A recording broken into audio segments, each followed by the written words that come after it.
I will not try to give Dr. Ervin's talk this morning. I don't know just how he intended to do it, but we will try to cover some phases of the theme with which his morning talk was dedicated, and that is the place of America in the world plan of things. So we're going to start quite a long ways back in the days of the Greek myths. And we're going to realize that from the very earliest periods of Greek culture, there were legends about a mysterious world of the future. A world which was to be a blessed place. A place that lay beyond the boundaries of the sea. We know that the islands of the Hesperides were believed to lie out in the Atlantic Ocean, thousands of miles from the coast of Europe. And these were the lands of the blessed. And at very ancient times, mariners attempted to reach this mysterious world where the golden fleece was hung upon a tree and where all the Argonauts went forth in search of this golden fabric upon which were traced in letters of fire the laws and wills of God. One of the most interesting early records that we have in a little book in the library on the navigations of the Greeks as recorded by Plutarch. According to Plutarch, Greek explorers actually discovered the mouth of the St. Lawrence River and explored part of the territory that is now in the northeastern part of the United States and southern Canada. They took back the legends and stories of their journey. They reported a beautiful and fertile land that had never been ruined or disturbed or destroyed by the sins of mankind. They described in considerable detail the boundaries of this wonderful region. And from the story that they left, a whole group of Utopian legends developed. These legends had to do with this wonderful world beyond the sea, where all things were going to be wonderful and beautiful. And in due time, this land, which had been set aside by the gods for the preservation of civilization, was to be a mysterious ark-like vessel into which would flow those of the world who appreciated and understood the real destiny of man, the spiritual problem that man would face, and his victory over the sorrows and iniquities of his environment and the weaknesses of his own nature. Another very interesting legend dealing with this particular problem evolved right here on the Western Hemisphere. We have overlooked many things. If you ask today where democracy began, most people will probably suggest the Swiss Confederation, in which a series of cooperative units, separated by language and by many customs, were able to form a confraternity of social purposes that has continued even to this time. It is said that the theologian Andrei, who is accredited with having actually written the first text of the Rosicrucian manifestos, copied his idea from the Swiss Federation, where there was to be the basis of a universal reformation of human relationships. And he used the idea of the Swiss, in which a group of different nationals were living together in peace and tolerance, as an inspiration towards the larger revolution or restoration which he envisioned. Actually, however, the democracy began much earlier. Democracy apparently began here in the Western Hemisphere. It was a birthright of the land itself. It came long before any travelers from other regions established settlements here. There were three great areas in which political and governmental structures were allowed to grow and unfold in the Western Hemisphere. These were North America, Central America, and South America. North America was the center of the Indian and Indo-American culture, and probably the most interesting and important of these particular groups was the great League of the Iroquois Nation. This league was developed and perfected before the arrival of the foreign travelers and colonizers. This league was originally the League of the Five Nations, but later became the League of the Six Nations. And this is the League of Nations, according to historical record, that inspired Woodrow Wilson to formulate the 14 points of his League of Nations. And strangely enough, the land where the idea came from was the one that rejected it. So in the Northern Hemisphere, we had the great League of the Iroquois people. And their symbol was the great white cloud of the peace. Their idea was the long house. And the long house was the world. And the sky was the roof. And the earth was the floor. And the wonderful mountains and forests and rivers and lakes were the walls. And here, human beings met in the great peace under the sky.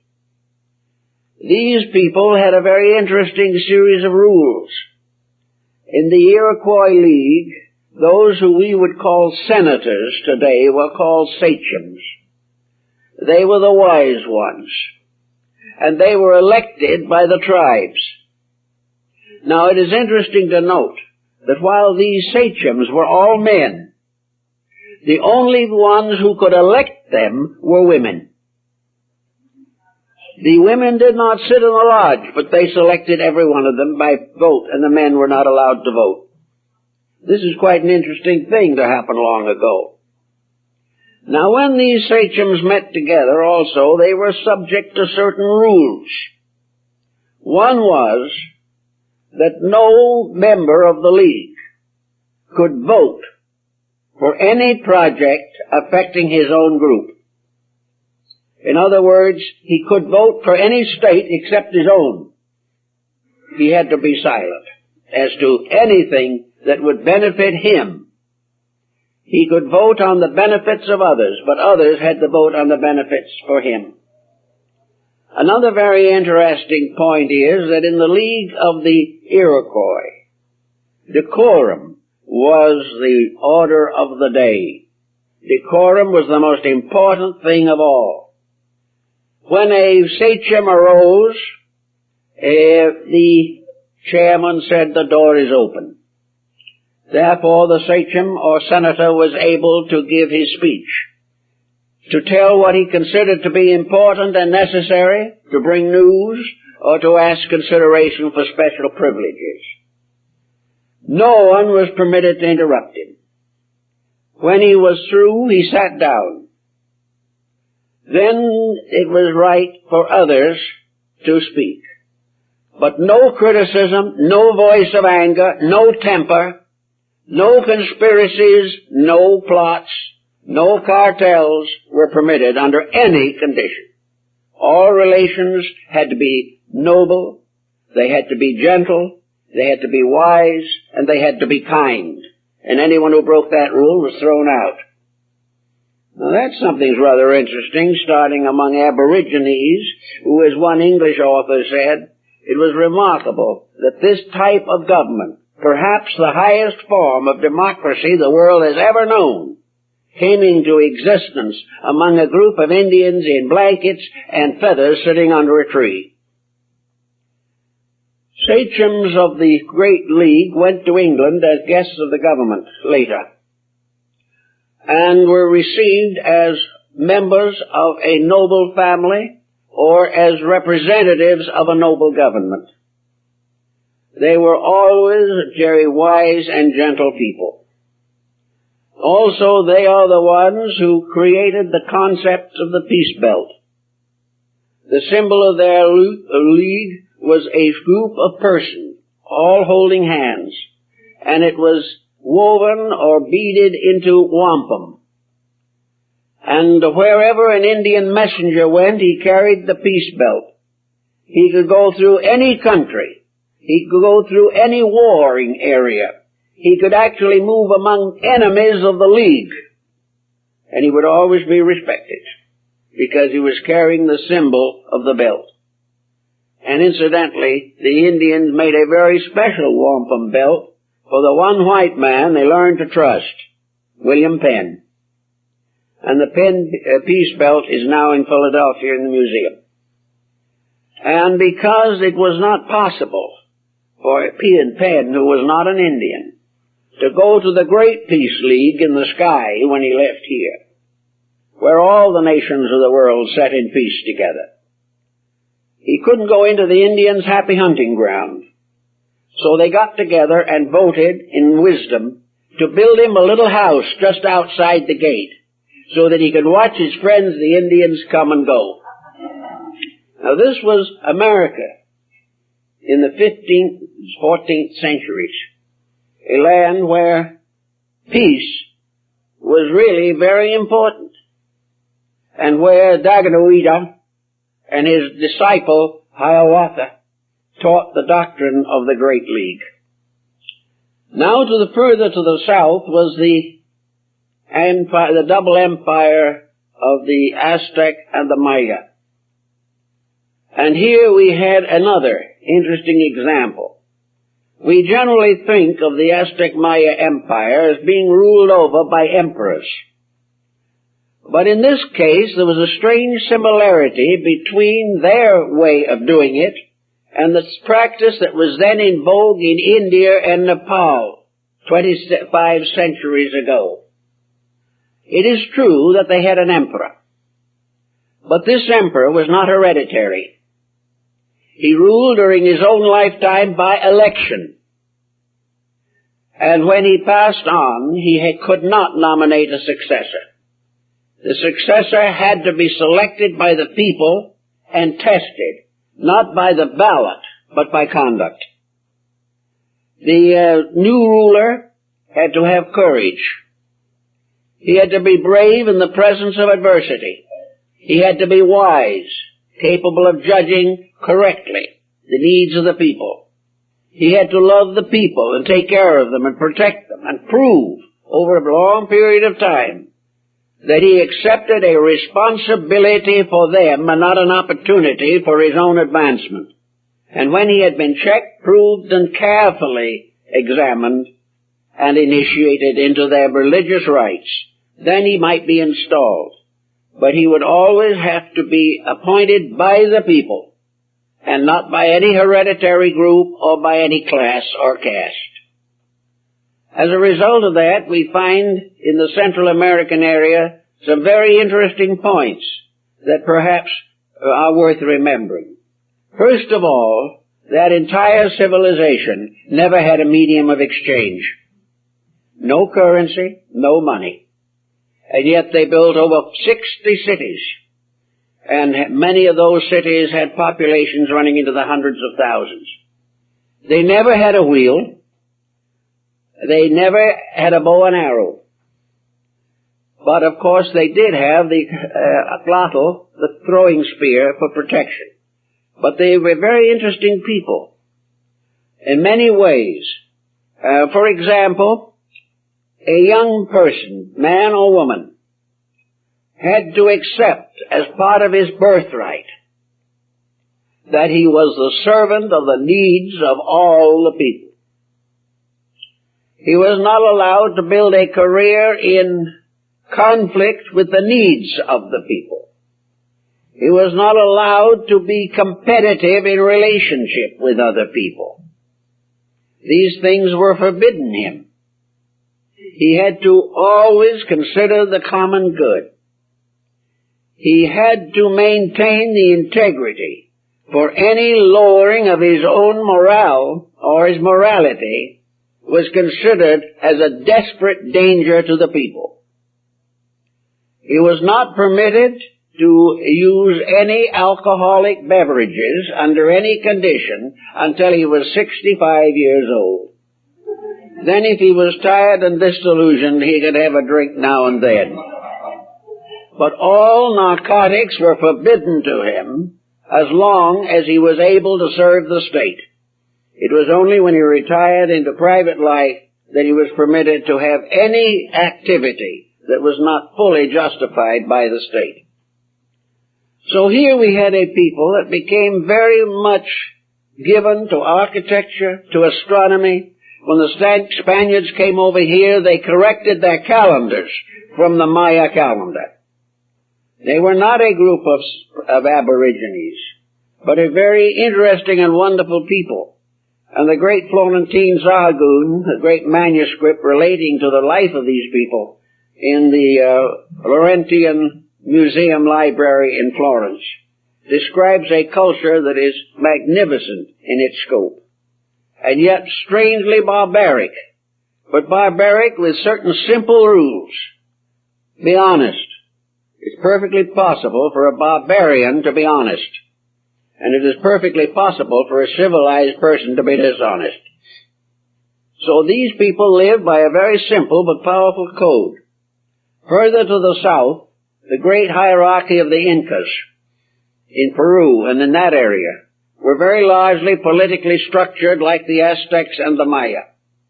When Pizarro came into the area to conquer it, he came to a people that had never known war as we know it today. They were not people of war. One day Pizarro said to the Inca, said, "What do you do with criminals in Peru, in your country?" And the Indian didn't seem to quite understand, so Pizarro explained more carefully that the criminal was the lawbreaker, and so on and so on. And the Inca replied, "I don't know what we do with them. We don't have any." On another occasion, when a foreign tribe entered the country, the Peruvians met them with dull weapons, took them without hurting them seriously, made them prisoners, and gave them the right to remain for 5 years under surveillance until it was proven that they were persons of integrity. Then they were given allotments of land and citizenship in the Inca Empire, even though they had come in to invade it. These kind of things were happening here, and they all added together to some of the most interesting factors in the development of our way of life. We have taken much from them, and we could take a little more. Now, from a very early time, the idea of a utopia was strongly fixed in the mind of the people. Plotinus approached the emperor of Rome and asked the emperor to give him a place for a city of the wise. There was an old deserted community on the Campagna of Rome, and here he said if they would give him this, he would build a city of wisdom. And the emperor was very much in favor of the idea, and really practically promised Plotinus that he could have his empire, because Plotinus was at that time living in Rome, and he had a reputation so great and so noble that rich Romans left their children in his care and left him to administer the inheritances of their families. Plotinus was therefore hopeful that this great city of the wise could come apart. But when it was presented to the Senate, they turned it down instantly. And the reason they turned it down was very simple. They said very, very definitely, if this city succeeds and wisdom and integrity rules, this is the end for us. So rather than take a chance of losing their own corruptions, they forbade the building or dedication of Platonopolis, the city of the wise. But the dream went on through More's Utopia, through Bacon's New Atlantis.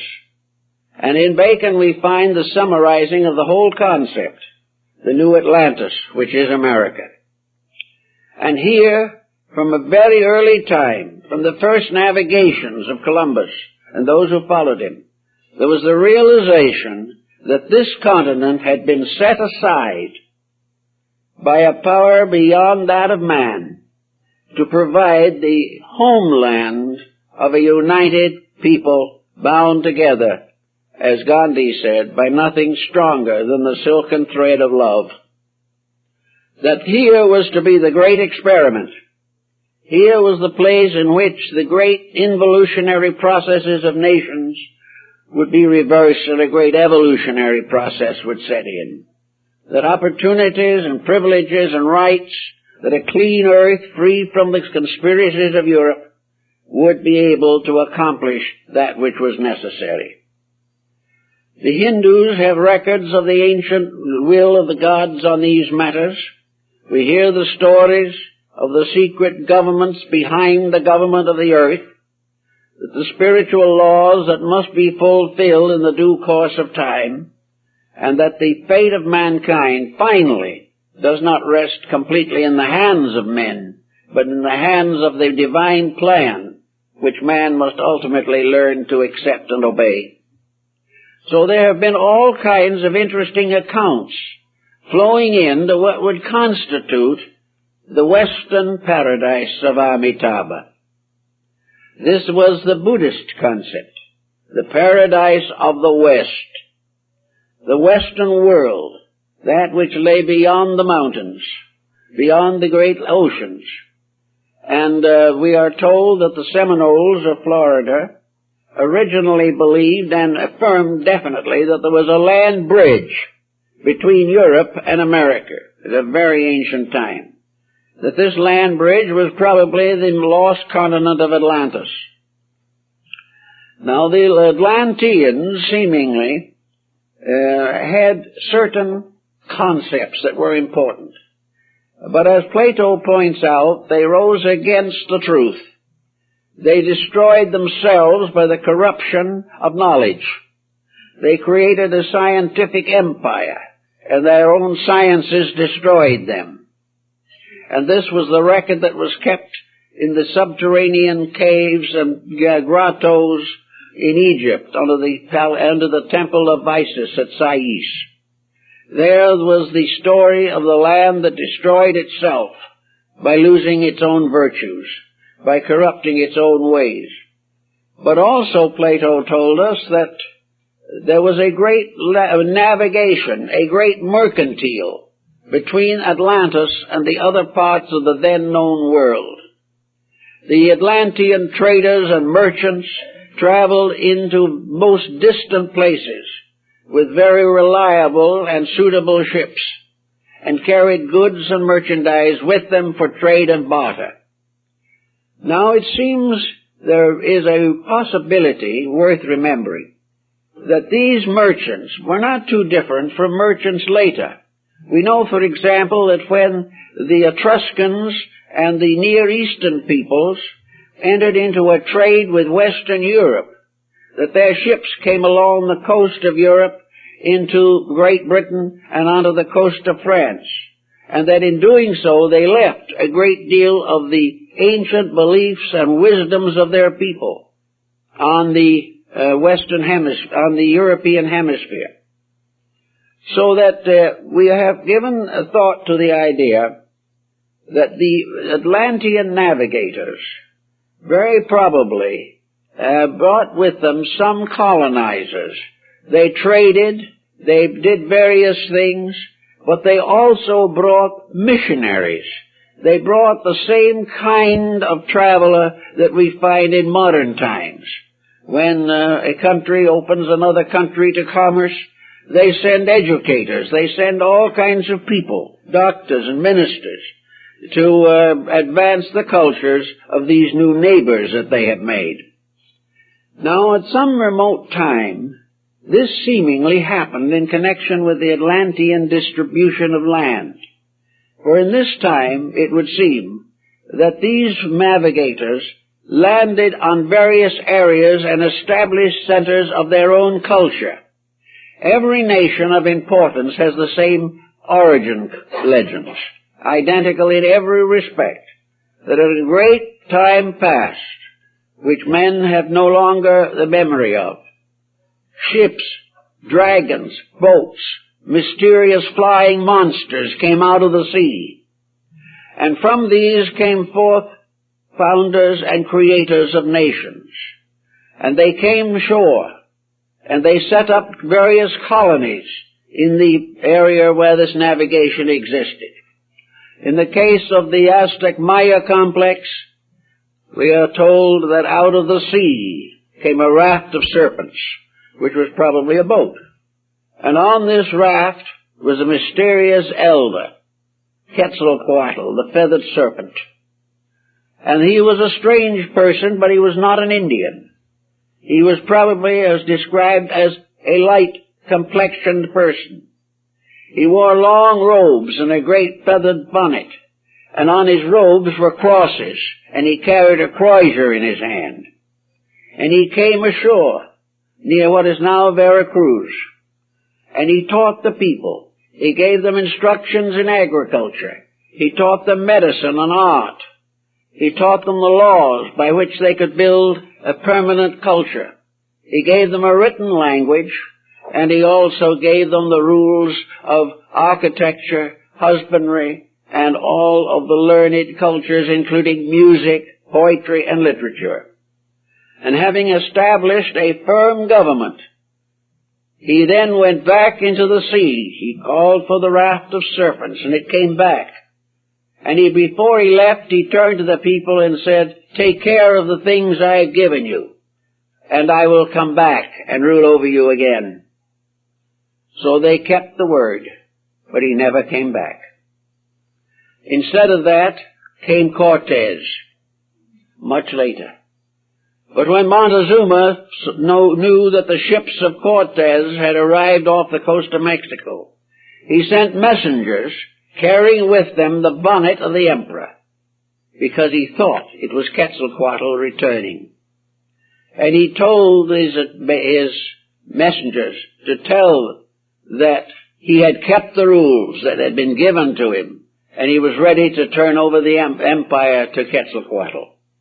It was this misunderstanding that, with its tragic consequences, that contributed considerably to the fall of Mexico, so far as the native population was concerned.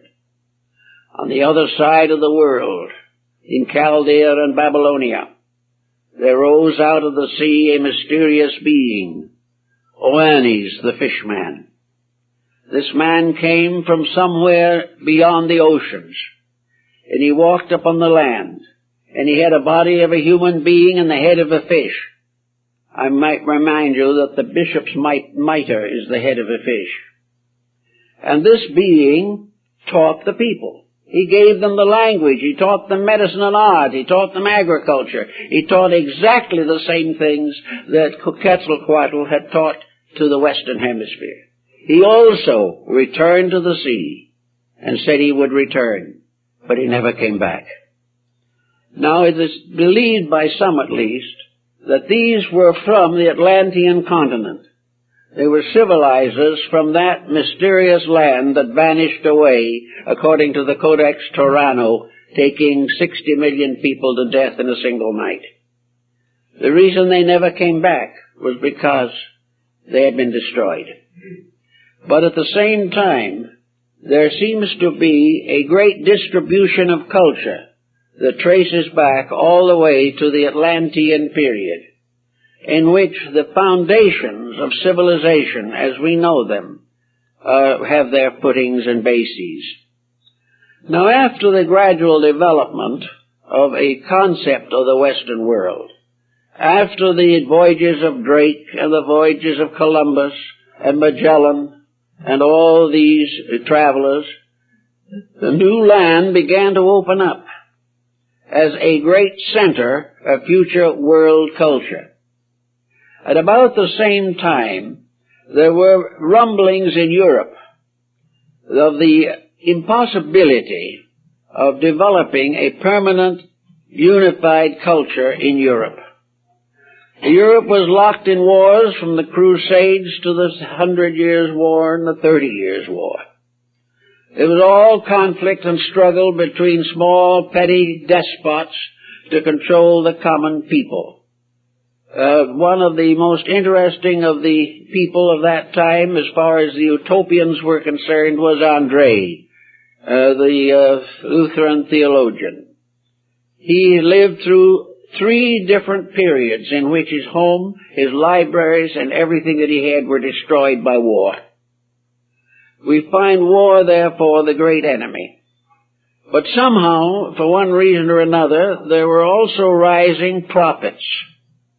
And these prophets have always existed. From Isaiah and Ezekiel and Daniel in the Old Testament, to the mysterious prophecies of the Apocalypse, to the various prophecies of non-Christian peoples all over the world.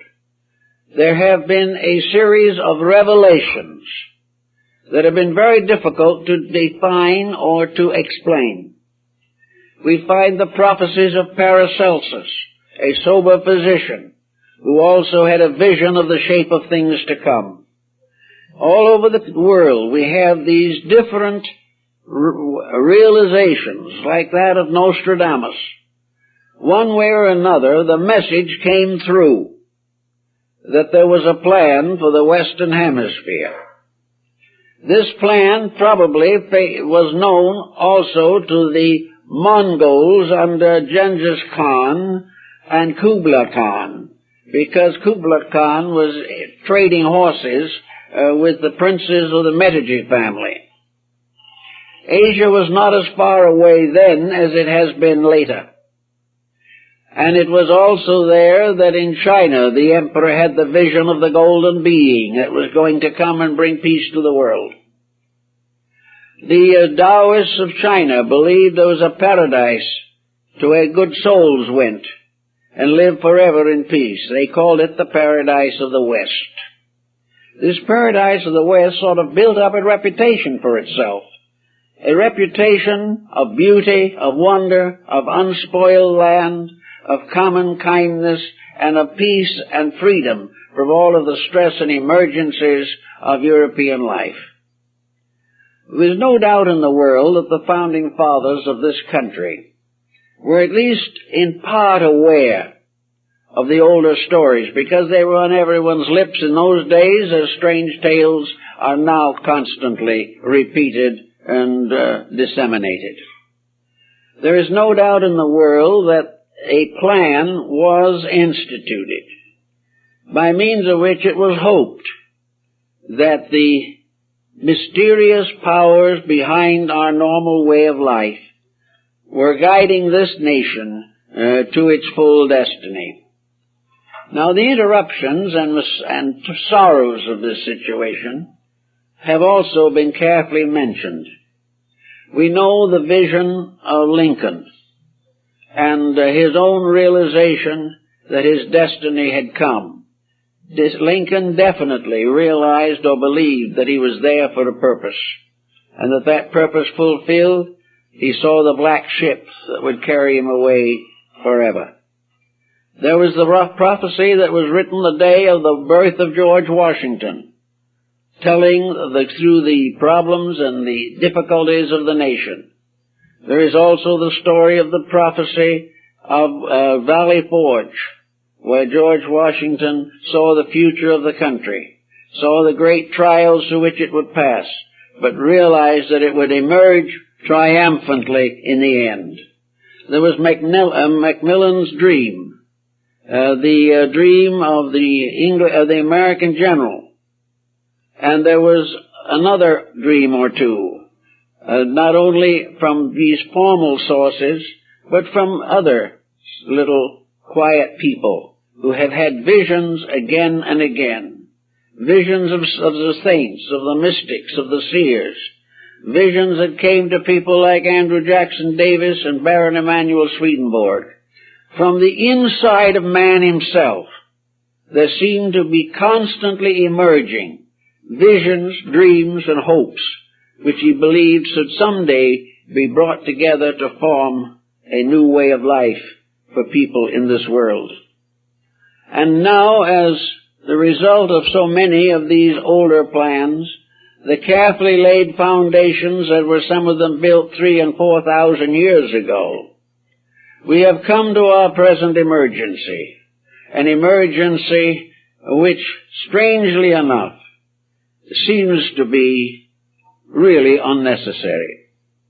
An emergency in which a people, educated, cultured, skillful, a people basically of good intention, have managed to bind themselves into a turmoil, into a crisis, and into a criticism. Yet we are still informed by the scriptures of old and by the mystic yearnings of the sages that this situation will not prevail against the common good, that the purpose of the great brotherhood that guides the world is that this nation shall survive. This situation will not prevail against the common good, that the purpose of the great brotherhood that guides the world is that this nation shall survive. It shall survive because it was destined, and it shall survive because that which put it in motion is stronger than anything that can be used against it. But in this moment or this time of stress and trial, it is very important that there must be a growing and enlarging realization of the essential purpose for which this nation was founded. It is no longer simply to be considered as another adventure in competition and conspiracy. Now, for a long time, we opened our gates here to emigration from other countries. The tired, the weary, the persecuted, the underprivileged came here. And gradually out of this, we have developed a strange melting pot. And in the last 10 years, this melting pot has gained more momentum, and millions are coming here from disturbed and persecuted areas of the earth. Now, to many people, and to probably quite a few thoughtful persons, this influx is a problem. It represents a hazard. It becomes something that we have to cope with. But it also can very well mean that we are continuing to build up what might be termed an international nation. We are building up gradually through the years a concept somewhat like that of the Swiss, of peoples of all groups, all backgrounds, all races, being able to unite for the great purpose of fulfilling the destiny of the human being, rather than merely the political contrivances of physical leadership. So we have here now, more and more, a representative group of persons, that some of them are still not assimilated. Some do not even know what it is all about. Some of them are going to be very troublesome. But the plan of things seems to indicate to us that the answer in the end will be what is deemed to be right. The good will come. This is not, as Simón Bolívar said before, the great Latin American patriot, he said, America is not a country. America is an assignment of destiny.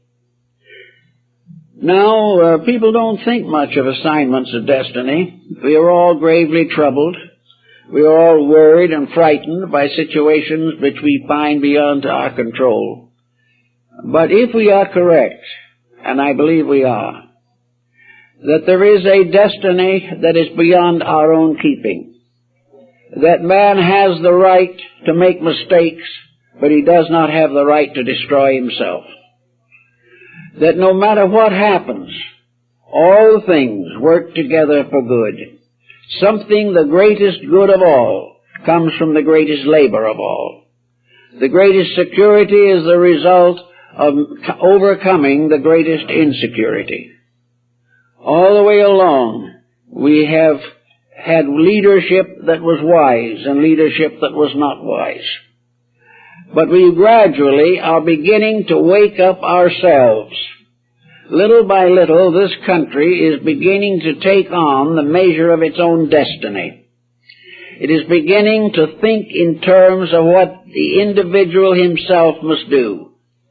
It becomes more and more a matter of the fact that insecurity is causing us to restore the inner values of our lives. We have made a mistake, a bad one. We have believed that security was in the world, when in reality security is in the heart and the soul.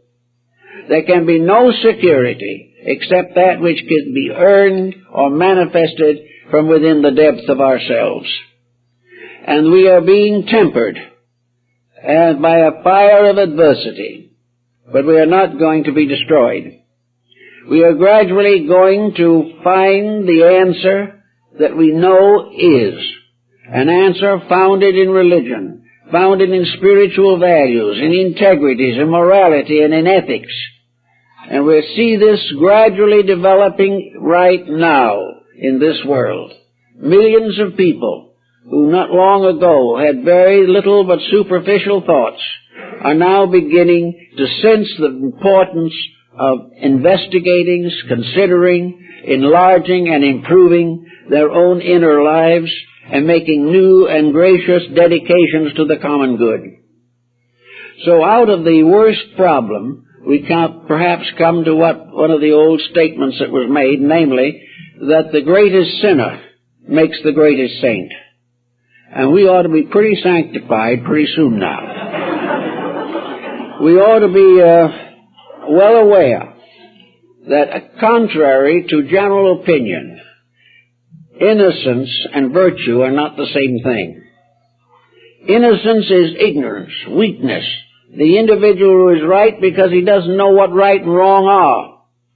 But with man, as Aquinas tells us, with his definite power of choice, innocence must gradually give way to suffering, and suffering in turn must give way to virtue.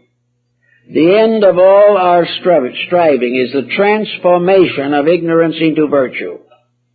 We must gradually strengthen character and escape from the tendency to regard our world as something that is more important than the perfection of our own natures. Worldliness is gradually coming to an end. We are not going to be able to maintain it much longer. Worldliness is the individual investing his hopes, his beliefs, his fears, and his securities in material things, the most fragile and impermanent of all. There is no permanence in this world. There is no permanence in the institutions that we build. Many of them do not even last as long as we do. There is no security in this material state of things. Security consists of the unfoldment of eternals and principles within ourselves. This unfoldment is now being stimulated as never before in history. We have never been in an emergency before in which it was more necessary to make constructive decisions. We may not make them immediately. We may have some more suffering to go through. But the plan of the ages will not be defeated. And that which we have suffered so long to learn is not going to be lost. According to our belief in reincarnation, the individual has lived long and many times to get as far as he has now.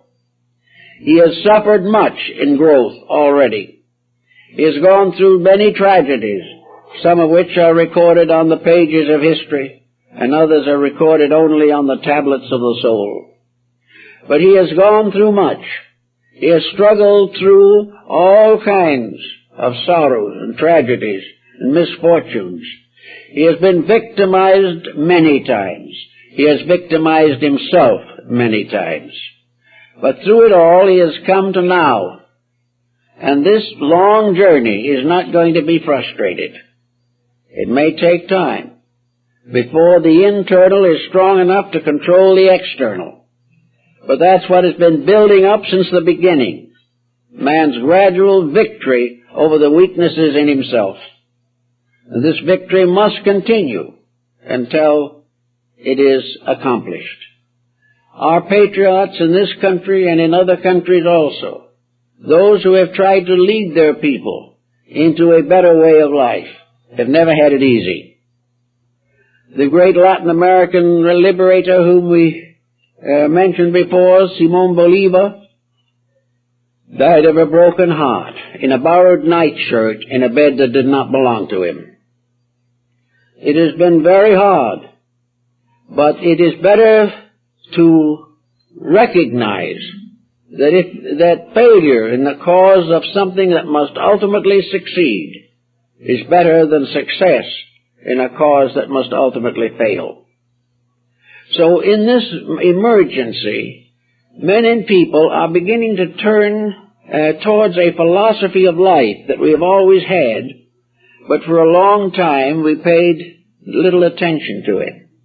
In the Orient, this was called the Ahat or Lohan or Rishi tradition, the esoteric schools of the East.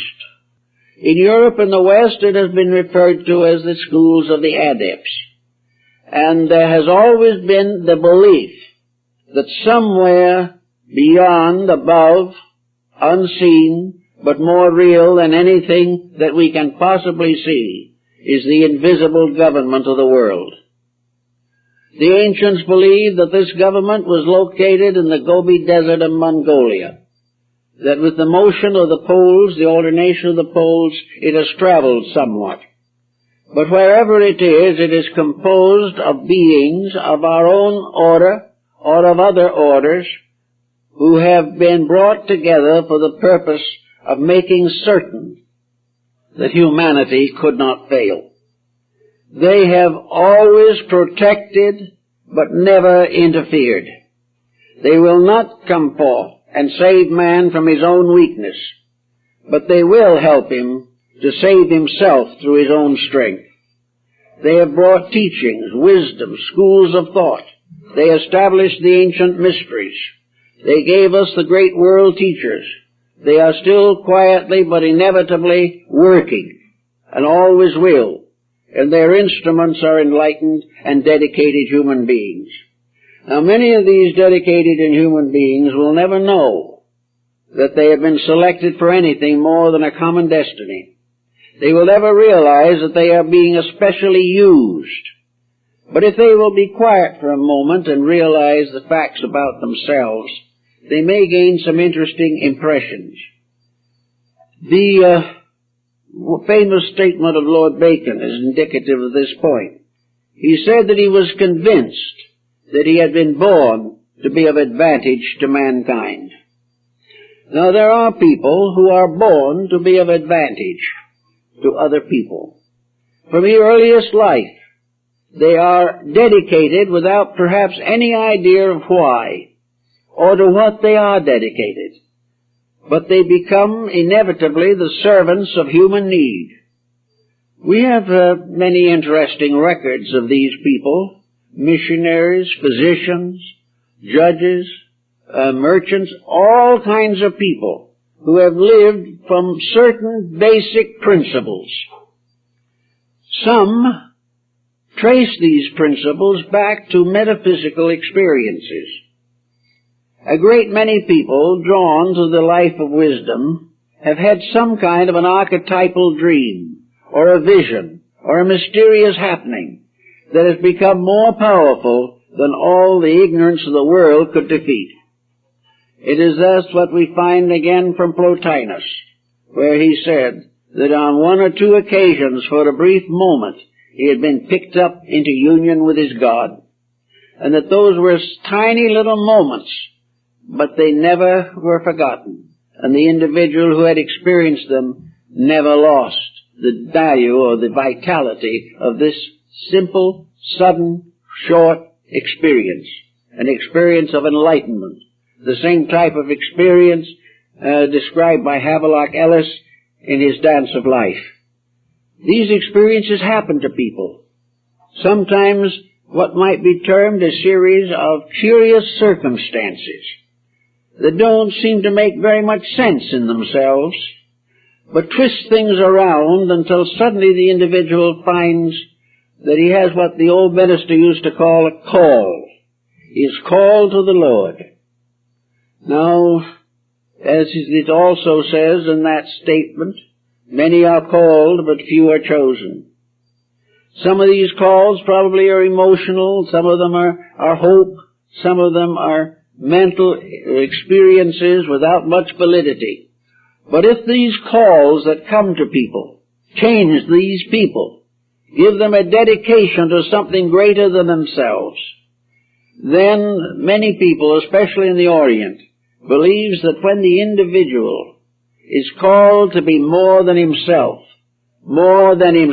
has given the call, that somewhere he is appointed, he is nominated, perhaps out of previous lives, to perform a duty in connection with the preservation of the common good. This type of preservation, this type of dedication, has always existed. It existed among the American Indian medicine priests. And we know from a number of these stories of these what it all meant.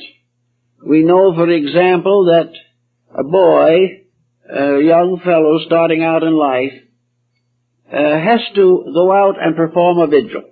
Every Indian has to perform a vigil before they attain maturity. They go out in the desert or in the mountains or in the wilderness, and they put up the prayer plumes, the 4 plumes, and they sit and meditate and ask the Great Spirit to show them the way. And various visions come to them on these occasions. Visions as to what their future destiny is going to be, what their life work is about to be. And if in that vision they behold the thunderbird, the phoenix, then it is their destiny to become a priest. Then they must become the guardian of their people. Now remember, these are primitive people in a little tribe somewhere. There's no great background of written knowledge. There are no traditions to be handed down as we do. There's a young person going out alone in the darkness and in the night, asking to be shown the way his life is intended to be. And when he receives this call, if he is called to the religious life, then he becomes a consecrated servant of the mysteries of life. He sits quietly and meditates. His instructions all come from within himself, but actually he believes that through himself they come from the great temple or the great medicine lodge in the sky. Here the ancient ones, the olds and the trues, sit in meditation to protect the destiny of mankind. Now these medicine priests, as they are called, have had so extraordinary experiences. I've talked to several of them of the experiences they have had. Their experiences are based upon the simple fact that they could be still in their own hearts, and in the stillness the Great One spoke to them. Now in the stillness of a peaceful soul, in the quietude of a dedicated, believing heart, in that peace, as they say in the East, the power of life speaks.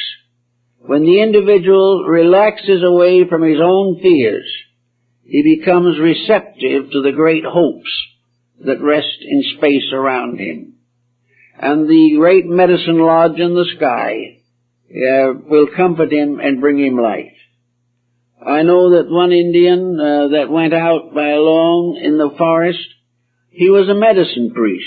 He didn't know anything about medications. He never had a lesson on anything like that. He didn't know how to cure anybody of anything. But he had been called to the priesthood, and the call had to bring its own information. And one of them explained to me that when he walked in the desert, in the wilderness, looking for the cure for some sick person in his tribe, and he was very quiet at night, he'd see a little light shining from the earth. And he went over to the light, and it was a little plant. And he took that plant, and that plant was for the healing of the sick. and he took that plant and used it, and the sick man got well. He didn't know what the plant was, but he was shown the way. It was revealed to him, and he knew that this knowledge did not come from himself, but it came from those who loved his people, who had lived long ago, who would never leave his people as long as they needed it. So he would listen quietly, and he would hear the voices, and he would see the signs, and see the lights and colors, and he would be told what to do. And this is the way in which most of the ancient religions of the world function. These people were told what to do, what was necessary. And today, if we are quiet, we will be told what to do. There will never be a time when we will not have guidance if we do not try to force our own guidance upon everything else. If we are still and know that we are God's children and working with God, and if we are still and know that the divine plan works, we will be able to recover from a great many of the fears and sorrows with which we have afflicted ourselves. In these times when there is so much problem, so many things are not the way we wish they were, we have a great tendency to panic. But the old medicine priest was wiser. Instead of panicking, he went out into the night, where he could feel an eternity moving in upon him. In India, the story of the night is found very beautifully in their philosophy. If you go out in the night, you see only the stars, maybe the moon. You sit quietly under this bowl of heaven with all of its lights. And if you are very still and very quiet, these stars open like flowers, and you behold the hierarchy. You behold the great universal plan, and you realize that man cannot frustrate the work of 100 billion suns, that he cannot destroy the great plan which has existed forever, and of which all existences we know are manifestations. He cannot expect or believe that this tremendous pageantry of purposes can fail. He knows that it is there and it will be fulfilled. He also knows that in a mysterious way, the power that moves all things also is mindful of a sparrow's fall, and the great power that seeks the preservation of all that lives, entering into his own life and in his own heart, helps him to preserve some small light near himself. It is all a great pattern. Dante in his visions, the mysterious stories of Homer, the Aeneid of Virgil, Milton's Paradise Lost, Bunyan's Pilgrim's Progress, are mystical experiences written down. They arose in the beginning from a strange, mysterious realization within of the tremendous nature of the world around us that we cannot see. We look upon a veil, we look upon a curtain, but there have always been mystics who were able to move that curtain aside. Bamy, the German shoemaker, one day a man came in to buy a pair of shoes, and after he had finished the purchase, he said to little Jacob, he said, "Jacob, my boy, you are small, but you shall be great."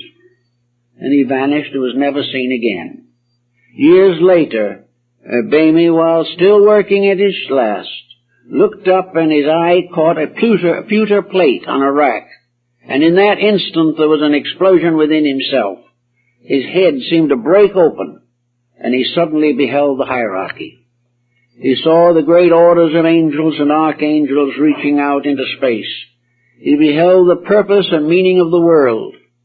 He saw that that little world we live in is truly only a tiny little dot in the suburb of the infinite. And then in that moment, he had the great faith bestowed upon him. And that was the faith that though he was small, he was part of something that was eternal. That within himself was the same eternity that he beheld in the stars. If he could open himself up, he would be as wonderful as the universe.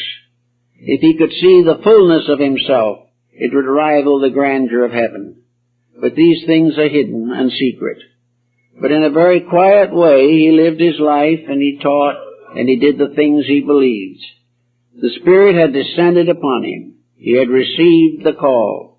And perhaps the man who said to him while he was selling the shoes, "Thou art small, but thou shalt be great," would be considered one of the wandering teachers that are referred to in the early 17th and 18th centuries. In alchemy, we have the story of Elias the artist, the mysterious master of all chemists. And he was the one, and the chemist was working hard in his laboratory, trying to make some development that would facilitate the great work, the work of the universal medicine that would heal all the sickness of the world. And tired, discouraged, unable to go further, the chemist had nothing left to do but kneel in prayer and ask divine light. And according to several of these works on the adepts in alchemy, the old works, suddenly a stranger appeared. The chemist was not even sure that he came in through the door. He didn't know where he came from. But he identified himself as Elias the artist. And he said to the chemist, "You have worked sincerely and you have worked honestly, and you have been true. Therefore, I will tell you the next step that you have to take. I will show you how to perfect the experiment that you have made. Then I leave you to use it to the common good. And if you do not use it to the common good, it will be taken from you." So Elias the artist is referred to by Paracelsus, he is referred to by many others, as the mysterious wandering adept, the mysterious teacher of the Rosy Cross, the strange, mysterious representative of the invisible government of the world. And this is the government of the adepts as defined by John Hayden in the 17th century. He said, "There is an order of beings living in the suburbs of heaven under the leadership of the generalissimo of the world. And these who live in the suburbs of heaven, according to the Chinese, the Hindus, the Greeks, were all the mysterious benefactors of mankind, the invisible brotherhoods that cannot fail." In the last 10 years, people who never thought of these things before have begun to think of this matter and try to understand it. And because we have been so long away from any idealism, we are not entirely ready to understand what we are beginning to believe. We have to be careful, because we must not permit hallucination or deception to destroy the good that might become accomplished. But the same schools that have been talked about recently, left in older times and have still perpetuated their rules that never can fail. Namely, that the only way is to realize that, as in the great legend of Sir Galahad, the actual adept can come only to the pure of heart. To the pure of heart, all things are pure. And to those who have no selfishness, no self-interest, no personal desire for gain or glory, no consideration of fame or of wealth or any ulterior motive, only those who seek knowledge in order to serve can be sure that their quest is right. The moment self-interest enters in, deception comes in with it. The Egyptians knew this thousands of years ago. We are finding it out again today. The Oriental peoples and many Western peoples are becoming at least abstractly aware of the mysterious organization of powers behind the scene of things that will continue to work. And many of them say, oh, why don't they come out and do something quick? What we really need now is some very powerful exhibition of divine intercession. But this isn't the way it can be done. It will never be done this way. Because if we do it this way, then authoritarianism takes over. If a power greater than our own is known to be leading us, then our own morality is damaged. We must not be right because some other power has made us too strong to be wrong. We cannot gain this light and this power or this insight as the result of something outside of humanity taking over and insisting that it be true. The old schools always, according to the records, always worked through human beings, because the human being himself must redeem himself. And the schools can only keep open the gate or be present to take care of those who make the attainment. When the disciple is ready, the teacher is there, says the axiom of Hermes. And this is it. And this is always has been it. That only when the individual is capable of a complete dedication can he be used for the advancement of the common good. Then it is the individual who makes the claim. It is the individual who has earned the right. And then when that has been achieved, if the individual in all his rightness and all his good intentions and all his wisdom does not clearly see what is necessary, then if his heart and mind are true, the vision may come. The mysterious, mystical experience comes to the individual who deserves it. And until that desert is correct, until he really has earned it, then he must beware of hallucination. Because hallucination exists as long as illusion governs the life of the individual. It is only when he transcends this that he is capable of becoming part, an active part in the purpose of things.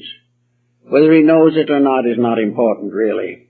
The thing is that the job must be done. And everyone who, moving away from the commitment to lesser things, feels the inevitable drawing of greater things, knows some way deeply within himself that he truly is born to be of advantage to mankind. When this realization, unselfish, unprejudiced, tolerant of all things, still leads, then and then only does the person become what has been called the pen in the hand of a ready writer. When we are able to become completely aware of duty, of responsibility, and of the precious opportunity of service, then these become the great values of life, and our economic futures and our various physical advantages or disadvantages are comparatively unimportant. The important thing always is to find the plan that we were supposed to live by and do everything within our power as human beings to obey that plan and to share it wherever we can.